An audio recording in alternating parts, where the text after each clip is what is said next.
Milk is a staple in many Australians' diets. It is present in most things we consume. When we are born, we need milk to survive. Granted, it is a different kind of milk, but milk is the first thing we consume in our lives, and for many months, it's all that sustains us. When we get a little older, we are told that if we don't drink milk, we won't get strong bones. Through adolescence, milk is a staple in drowning Weet-Bix or Fruit Loops, and then later it is an essential part of your morning coffee. For many, buying and consuming milk becomes habit, and we stop paying attention to anything other than price and affordability.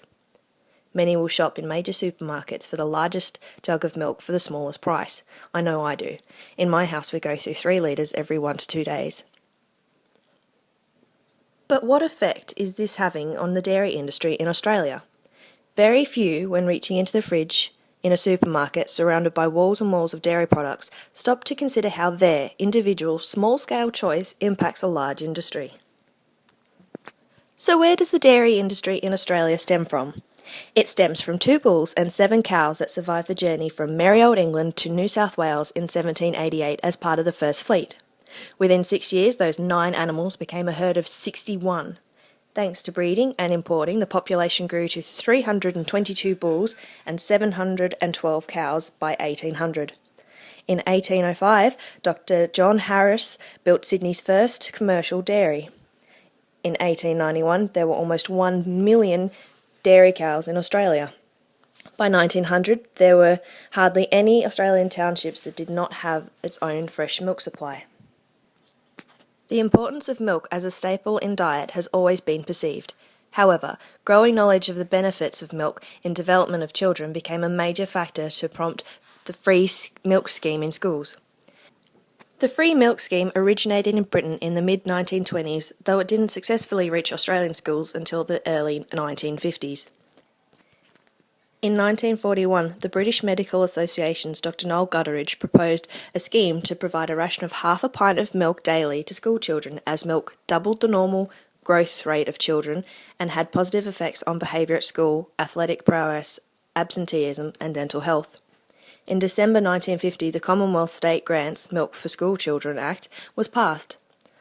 By October the next year, all states except Queensland were participating in the scheme. However, in 1973, the scheme had ended following the review of the continuing expenditure policies of the previous government, which revealed that the continuation of the free milk scheme could not be justified on nutritional grounds and that the allocated funds could best be used elsewhere in the Commonwealth budget. While there are many people that remember the milk scheme from this era, I myself was too young to enjoy the unrefrigerated milk whose taste was not improved unless shaken vigorously before opening to mix up the lumps of cream that had formed. I suppose upon reflection one might argue that poor food hygiene standards of the past have led to the strict laws outlining milk sale and consumption in Victoria today. For instance, did you know that it is illegal to sell raw cow's milk for human consumption? And in Victoria, it is also illegal to package, deliver or provide raw milk for consumption according to the Dairy Act of 2000. This has been an issue of high contention over the past, as many are annoyed that the right to drink natural, unprocessed milk, like our founding fathers did, has been taken away from us. Now all you can do with raw milk is have a bath in it.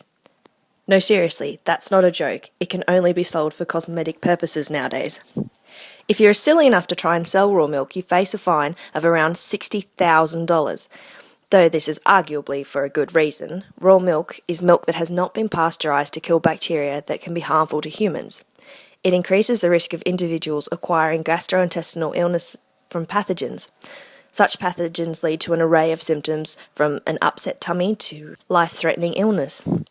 There have been numerous outbreaks of raw milk consumption-related illness over the years. There have even been some as late as December 2014. That is why milk must undergo various treatments to reach a standard appropriate for human consumption. What you're drinking is never bottled straight from the udder. When you buy milk from a store, it's gone through one of the following processes.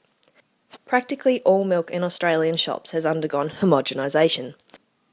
This process involves the milk fat globules being physically reduced in size so they remain suspended throughout the milk for a long period of time.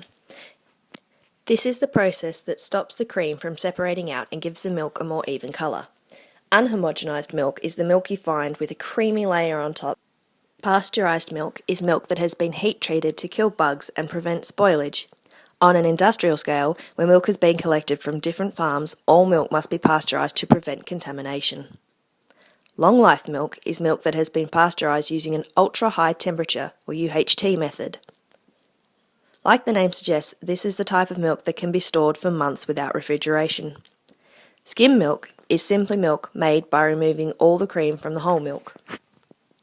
But why is milk so important in Australia? There is a lot of cultural and economic significance of dairy in Australia. In the 2013-14 Dairy Industry Review, there were a total of 6,314 registered dairy farms in Australia.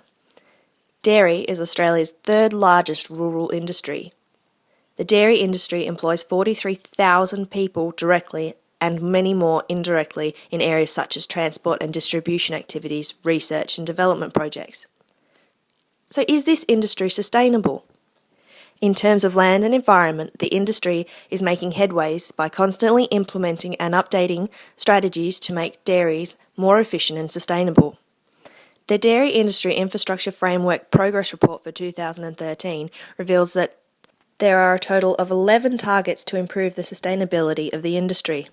Some of the main articles for reducing environmental impacts is to improve nutrient, land and water management through measures such as having at least 80% of farmers implement nutrient management plans, achieve 80% of dairy farms with irrigation implementing some form of irrigation automation, have 80% of dairy farms managing some land for conservation and biodiversity, have all dairy farmers actively managing noxious weeds, and 80% of farmers have practices to recycle waters on farms.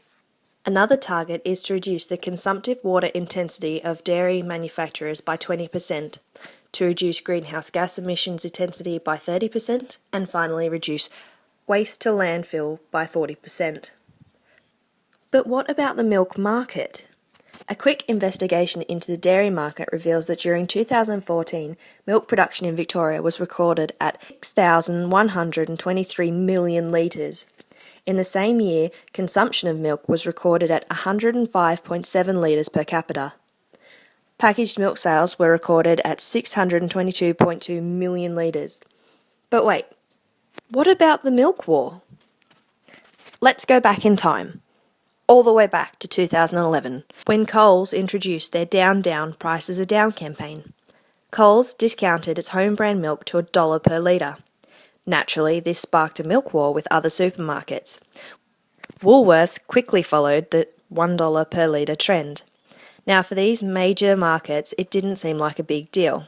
After all, in 2013, Woolworths' overall milk sales were 498 million litres, and Coles were running a close second with the overall sales of 424 million litres.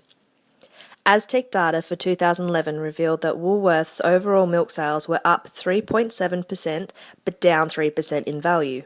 In the same year, Coles' overall milk sales were up 11% but down 2% in value. So what does all this mean for farmers? Basically, it means that $1 per litre sales of milk are a slow-developing cancer that risks the future of Australian dairy farmers and the Australian dairy industry. The price that farmers are currently getting for milk is between 25 and 35 cents per litre. The cost of production does vary from each farm, but the average cost of production is around 40 to 45 cents per litre. It costs around 45 cents to produce a litre of milk, but farmers only receive around 35 cents? I'm not a math genius, but that sounds like running at a loss to me. The effect that this is having on Australian farmers and consumers has been highlighted in media for some time. It has been revealed that Coles and Woolworths are attempting to address the overall impact that the sale of cheap milk is having, but it's doubtful that a unanimous conclusion that benefits both the farmers and the major supermarkets will be reached anytime soon. After all, if these supermarkets bump up the price of milk, it makes the milk less enticing to customers. Or at least that's the theory. So now you've seen where the industry came from and what goes on between the farm and the shop to give you the best quality milk. Hopefully you see that the dairy industry is at risk, especially the farmers. While milk production is still continuing at a steady pace, the $1 per litre price wars that many of us take advantage of on a daily basis is threatening the integrity of the industry. The important thing to realise is that you are one person, but your choice does matter to the industry. So if you want to keep farmers and jobs and homes in the future, consider spending a few cents extra to support local farmed milk and keep farmers on their feet.